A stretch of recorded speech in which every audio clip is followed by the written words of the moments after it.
Oke, coba deh Anda bayangkan ini sebentar. Ada dua orang lansia, ya umurnya sama lah, katakanlah Jim sama Frank. Oke. Usianya sama, mungkin udah 90 tahun gitu. Tapi kondisi mentalnya, wah bisa beda banget. Beda gimana tuh maksudnya? Ya, si Jim ini pikirannya mungkin udah agak gimana ya, meredup gitu. Tapi Frank, wah pikirannya masih tajam aja. Kayak mungkin arsitek Frank Lloyd Wright itu loh, di usia senja masih aktif banget mikirnya. Oh iya ya, kebayang.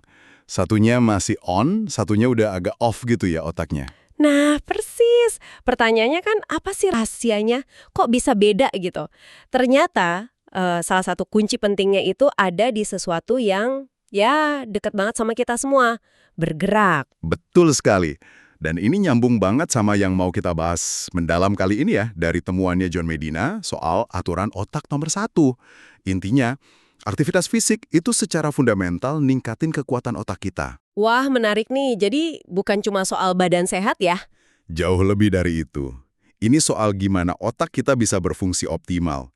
Cara kita mikir, belajar, nginget sesuatu, itu semua kena pengaruhnya. Ini fondasinya, gitu. Oke. Jadi yuk kita kupas bareng ya. Kenapa sih otak kita ini kayaknya doyan banget sama gerakan? Dan gimana olahraga ini bisa jadi pendorong luar biasa buat kemampuan kognitif kita? Sip. Dan soal Jim sama Frank tadi, itu bukan cuma cerita loh. Penelitian itu nunjukin terus kok.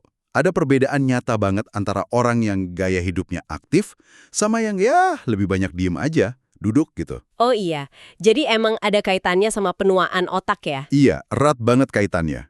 Contoh nyata kan banyak ya, kayak Jack LaLanne yang fisiknya luar biasa di usia tua, atau Frank Lloyd Wright tadi.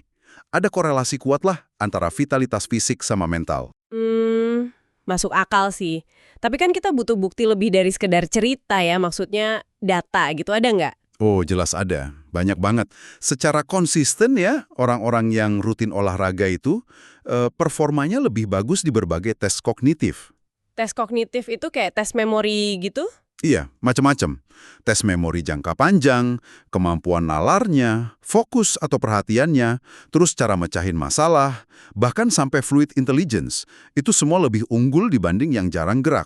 Fluid intelligence itu yang kayak kemampuan mikir cepet buat masalah baru gitu kan? Bukan cuma ngapal info lama? Tepat.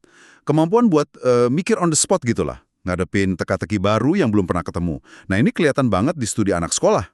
Oh, ada studi di anak sekolah juga. Gimana tuh? Ada. Jadi anak-anak yang diminta jogging gitu ya, beberapa kali seminggu, itu dalam 12 minggu aja udah kelihatan peningkatan signifikan di tes kognitif mereka. Wah, cepet juga ya efeknya. Cuma 3 bulan? Iya. Dan yang penting lagi nih, pas program joggingnya dihentikan, skor mereka turun lagi. Jadi kelihatan banget kan hubungan langsungnya, kayak saklar gitu. Wow, oke. Nah, itu kan anak-anak. Kalau orang dewasa gimana? Apalagi yang mungkin udah terlanjur jadi kaum rebahan. Masih bisa nggak? Masih bisa banget. Justru itu kabar baiknya. Ada studi juga ke orang dewasa yang ngakunya couch potato, jarang banget gerak.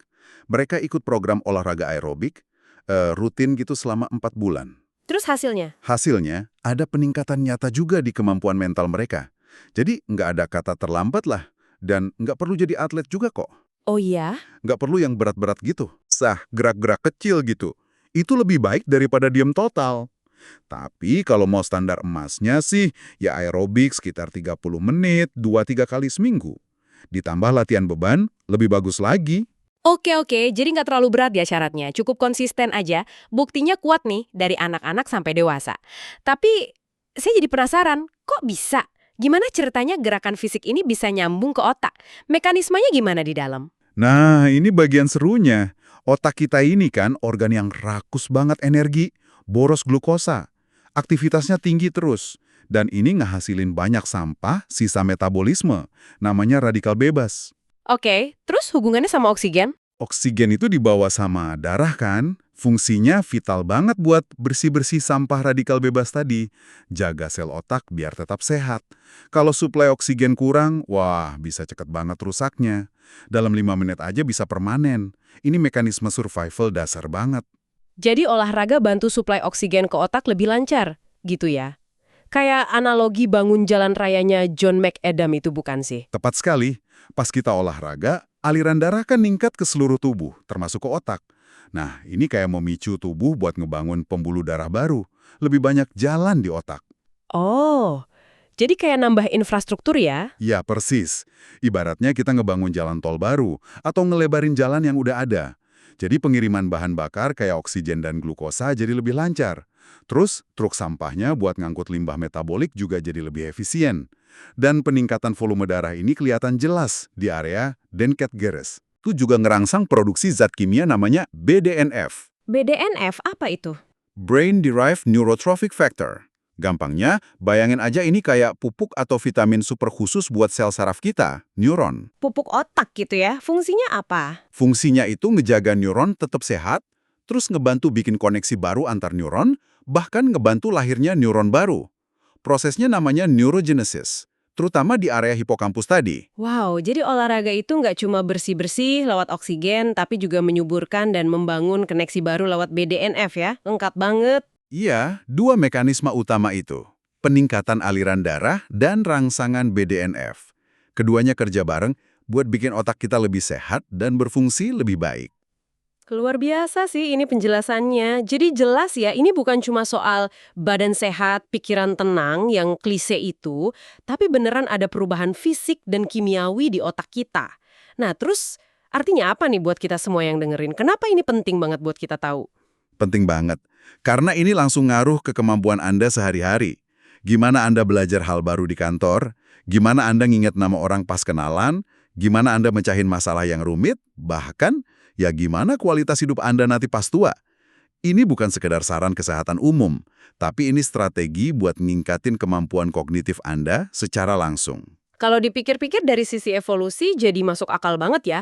Maksudnya nenek moyang kita kan emang hidupnya nomaden, gerak terus buat cari makan, hindari bahaya. Tepat. Otak kita itu tumbuh dan berevolusi selama jutaan tahun dalam kondisi yang nuntut pergerakan fisik konstan. Nah, gaya hidup modern kita sekarang yang banyak duduk depan layar berjam-jam, itu sebenarnya agak melawan desain asli otak kita, gitu. Wah, iya juga ya. Kita nggak didesain buat duduk diem seharian. Makanya, implikasinya bisa sampai ke dunia pendidikan juga loh. Kadang kan ada sekolah yang ngurangin jam olahraga atau waktu istirahat buat ngejar pelajaran akademik. Iya, sering denger tuh. Biar nilai ujian bagus katanya. Nah, itu sebenarnya kontraproduktif banget. Justru aktivitas fisik itu mendukung kinerja akademik, bukan malah menghambat. Otaknya jadi lebih siap belajar kalau habis gerak. Ironis banget ya jadinya. Mau naikin nilai tapi malah ngurangin aktivitas yang justru bantu otak kerja lebih baik? Kesimpulannya, ya itu tadi, olahraga itu bukan cuma buat otot atau jantung, ini tuh aktivitas pemeliharaan dan peningkatan fungsi otak yang paling mendasar. Otak Anda itu secara harfiah dibangun untuk bergerak. Oke, ini poin penting banget. Jadi dengerin ya.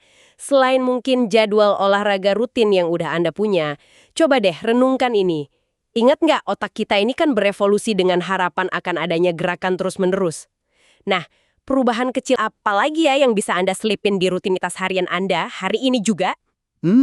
Iya. Di luar sesi olahraga khusus gitu ya maksudnya? Iya. Gimana caranya biar lebih banyak gerak secara alami aja gitu, nyelip di sela-sela aktivitas? Coba deh pikirin. Itu tantangan kecil buat Anda bawa pulang.